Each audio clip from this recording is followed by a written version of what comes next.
Okay, welcome to Casa Estrella Bella, or our home that either you're visiting, you're helping take care of, or a combination of both, and to our hot tub in the back, and to my very unprofessional video.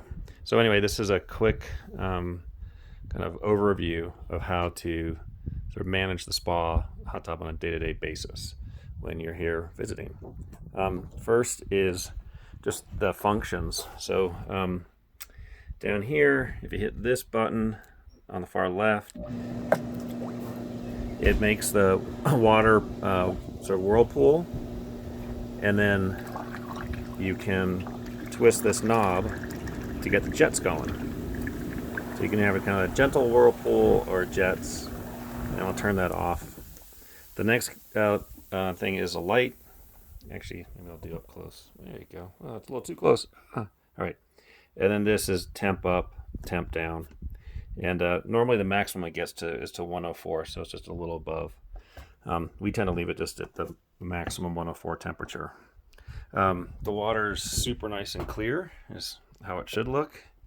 If it is not clear, then it needs chlorine. So let's go over to kind of the testing. So underneath the sink in the bathroom are these testing strips and these different chemicals.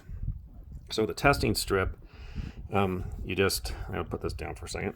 You have the strip here, put in the water, and then out it comes with different colors, and you compare it to this. So you can see that the bromine's good, the chlorine's in good shape, and then the alkalinity is just above. It's a little bit alkaline.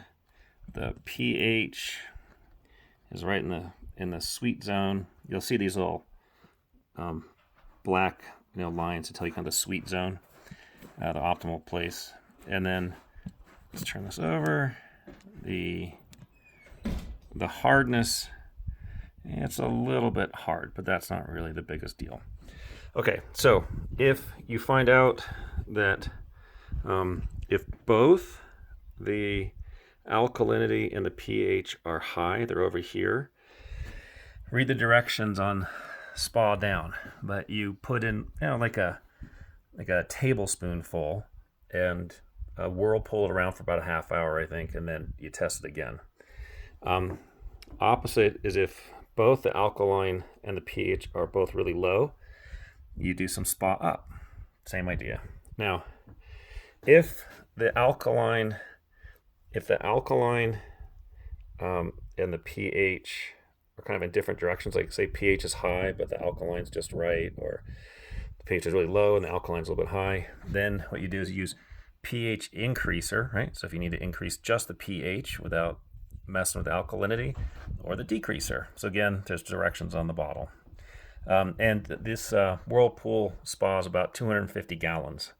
And the last thing is, if these are the crystal granules for chlorine. So if there's any kind of murkiness, you want to put in probably like a teaspoon and wait for an hour. And if that doesn't do it, maybe another teaspoon. It doesn't take much chlorine, but it can take a little while. If it's really bad, it could take up to a day to clear it up. And you might need to put but what you want to do is you want to put in the chlorine and then test, because you want the chlorine. Where's the chlorine? The FCL. You don't want to get super super high, because then it takes a couple days for the chlorine to dissipate. So you want to add enough chlorine that maybe it's at the high end of the OK zone, and just let it sit there and clean up. Okay, that concludes our unprofessional but hopefully very informative use of the hot tub. Oh, and if some reason you get here and this device is in the hot tub, this is chlorine. So pull it out, but you're gonna have to wait probably up to 3 days for the chlorine to drop enough so that it's really comfortable. I guess you could get in there even with super chlorine, but it'll probably dry out your skin right away. Okay, we hope you enjoy the hot tub, the daytime view, and the spectacular stars at night.